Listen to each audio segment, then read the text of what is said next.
So hi guys, one of the most expected cars Tata Sierra finally launch हो चुका है।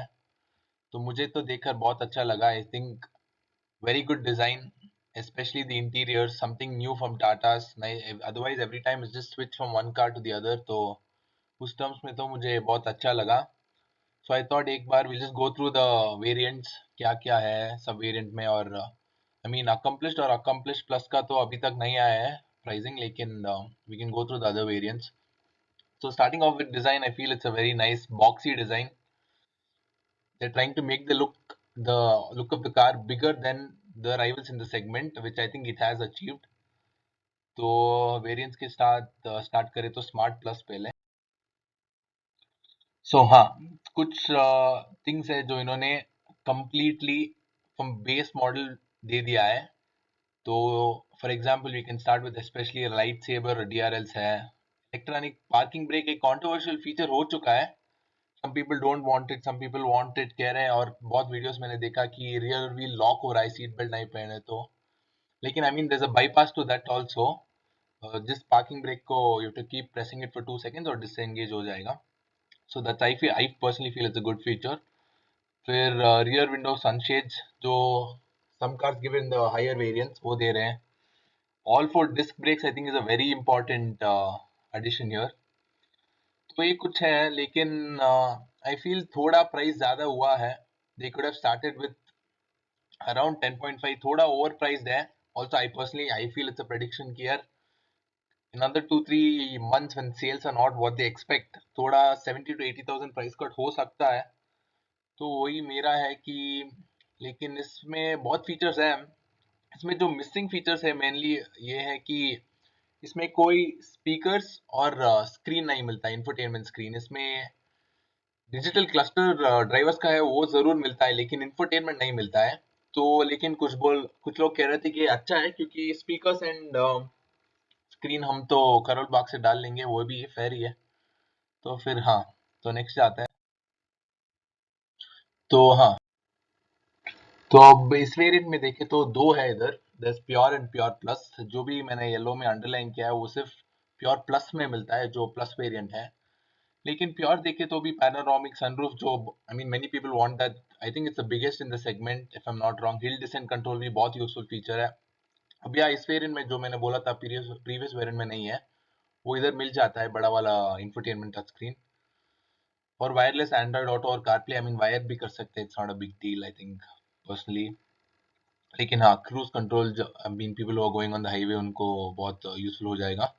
लेकिन हाँ, बट आई थिंक थोड़ा फीचर्स है जो प्योर प्लस में I think very important. Example जो हम ले सकते हैं कि हिडन रियर वॉशर है, वो that also comes with defogger है, तो वो बहुत इंपॉर्टेंट फीचर हो जाएगा.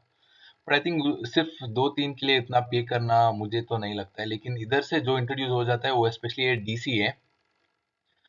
लेकिन ऑटोमेटिक में जो डीसीए है इनका, it's not as fast as something like people compare it with the DSDs of Volkswagen और Skoda. I think it's definitely not comparable, क्योंकि बहुत स्लो हो जाता है, उतना फास्ट है ही नहीं.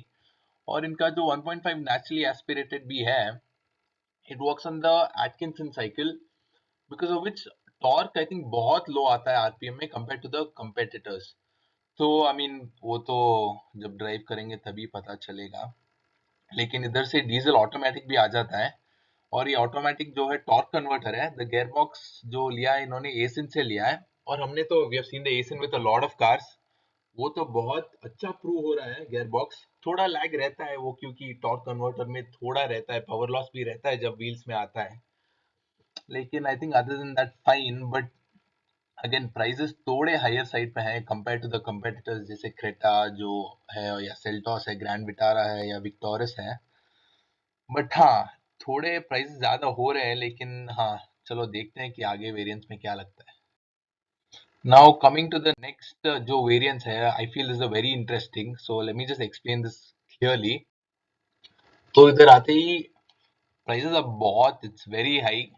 तो अब से जस्टिफाई करना भी बहुत मुश्किल हो जाता है. लेकिन एडवेंचर वेरिएंट में जो भी है, वो जो भी मैंने अंडरलाइन किया वो सिर्फ एडवेंचर प्लस वाला वेरिएंट में रहता है. लेकिन अदरवाइज ऑल्सो R18 अलॉयज बहुत अच्छा रहता है. तो कार का हाइट ज्यादा दिखा के थोड़ा bigger appeal is seen from the car. Then leather wrapped steering wheel, leather wrapped gear shifters, very good I feel. Then I think personally, if I had to pick something here, I think this is a very important addition, FDD, dependent damping जो रहता है, I think वो बहुत change करता है, क्योंकि at low speeds बहुत soft रखने की कोशिश करता है, high speed it Stephens up a bit, तो कि कार में वॉबल नहीं रहता है। और ये भी टच स्क्रीन बड़ा वाला मिलता है, from here you also get 360 degree camera, और ये भी people who want this fancy features, बहुत अच्छा वेरिएंट है एडवेंचर प्लस। ये भी बहुत यूजफुल रहता है अगर आप ज्यादा लॉन्ग ड्राइव्स करते हैं तो। इन बॉस मोड जो who are using this just for कि यार ड्राइवर रख लेंगे हम, पीछे बैठेंगे। लेकिन I think here a very interesting option, very interesting engine is the Hyperion of Tata here, the TGDI। क्योंकि क्या होता है, क्योंकि बहुत पावरफुल इंजन है। आई मीन सेगमेंट में ही बहुत है ऐसे, लेकिन आई मीन वोक्सवैगन का जो 1.5 TSI है, लेकिन इस कार का वेट थोड़ा ज़्यादा रहेगा, देख के ही लग रहा है, क्योंकि बड़ा कार है। पर आई थिंक अगर मुझे कोई इंजन और कोई वेरिएंट पिक करना होगा, आई think this would be the variant, क्योंकि आई थिंक 21 के अंडर तो ऑन रोड पे आ ही जाएगा। बट आई थिंक इधर आते ही ये बहुत एक्सपेंसिव हो गया है, क्योंकि डीजल इंजन उतना पावरफुल नहीं है इस वेट की गाड़ी के लिए। आई मीन 2 लीटर का दे सकते थे जो फिएट सोर्स है, लेकिन आई मीन पता नहीं उन्होंने राइट सब लिया था, but I don't know why they are not opting to give that.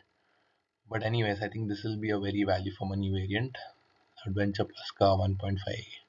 I mean, again, this is again the automatic जो है, it's a source from Mason, so it's a very good guy box। Then I think yeah, going next, अब से जो भी variants है उनके prices अभी तक आए नहीं हैं, लेकिन some main features I think बहुत लोगों को ये चाहिए रहता है, ADAS लेवल 2 जो भी है। I mean, I personally feel it's of no use, क्योंकि Indian roads and conditions, I mean, maybe highways you'll use it, but otherwise Indian conditions are not yet ready for ADAS. That's what my personal feeling is। You also get a heads up display, this is accomplished, remember इसके बाद accomplished plus भी है। लेकिन हाँ, तो इधर जो है, मैं बोल रहा था कि इधर ADAS लेवल 2 आता है, उधर यू गेट वेंटिलेटेड सीट्स, इधर वो भी मिलता है। लेकिन इधर this is a fully feature loaded pack, क्योंकि सब कुछ मिलता है, जो चाहिए आपको सब कुछ मिलता है। सो इफ कुछ लोगों को चाहिए रहता है कि I want everything in the car, जो भी है सब दे दो, this that kind of variant. और इस वेरिएंट में आई थिंक 19 इंचेस के व्हील्स आता है, which I personally, I mean, it will make the car look big, but tyres भी एक्सपेंसिव हो जाते हैं। एंड इट्स 55 साइड वॉल है, जो 225 55 आर 19, जो थिकनेस और साइड वॉल का रेशियो है बहुत कम रहता है, you feel a lot of the car. हाँ, also good option। I mean, here obviously you can either pick the diesel, this, or I mean, people pick the manual also, so that's up to you obviously।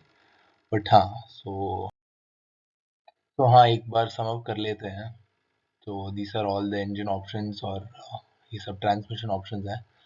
लेकिन अगर मुझे कोई पूछता कि यार मेरा city में ज़्यादा यूजेज है, एंड मुझे तो I don't want a powerful engine, उतना ड्राइविंग का प्लेजर नहीं चाहिए, लेकिन ऑटोमेटिक चाहिए, I think this would be a very good pick. जो फीचर्स चाहिए वो सब है, क्योंकि स्क्रीन भी मिलता है, 4 स्पीकर्स भी मिलता है। इस वेरिएंट में आओगे तो थोड़ा गुड टू हैव फीचर्स मिलेगा, लेकिन आई मीन वो फिर आपके ऊपर डिपेंड करता है। But I think very interesting here would be, for me personally, if I had to pick, would be this variant at this price with this, because I think इधर जो इस variant में जो FTD मिलता है, frequency dependent damping, I think वो बहुत बड़ा डिफरेंस करेगा। प्लस इसमें जो हाइपीरियन इंजन है, दो TGDI टर्बो पेट्रोल और ऑटोमेटिक से के साथ, I mean as I told it's Aisin gear box, I feel it be a very good combination. थोड़ा पावर लॉस रहेगा, लेकिन I mean it's a torque converter, you can't expect कि यार सब मिल जाए। I mean, it's not going to be equal to something like the DSGs from the Skoda or the Volkswagens। But हाँ, अगर आपको I mean diesel थोड़ा slow लग रहा है, but if you had to pick, I mean you can either go with this, or you can go with this variant or this variant, एक ही लाख है। I think it would be, personally I would say diesel चाहिए ही चाहिए तो ये variant पे चले जाओ। But हाँ, और फिर एंड में जो है कि colours, I think personally I think the red looks really good, the green also looks really good। the Munnar mist जो है, I think, I mean I don't want to say it, but क्या defender की जैसा लगता है, specially with accessories के जो उन्होंने दिखाया है। बट हाँ, आई मीन ऑब्वियसली आपको अगर हाईवे यूज बहुत है तो डीजल के साथ भी जा सकते हो, अच्छा माइलेज मिलेगा। If you want pure performance, I think definitely Hyperion जो है इनका, this would be a great pick. This would be for mileage, and Kia Cetus में I'm not an enthusiast. I mean इस सेगमेंट में बहुत cars तो बिकते हैं, naturally aspirated के साथ ही बिकते हैं। Well, this would be also good pick. But हाँ, आप देख लो एक बार। My personal recommendation would be कि यार just wait for the first lot of cars to get sold, so you know you can go through all the whatever niggles are there, the company will fix them. And yeah, that's it. Thank you.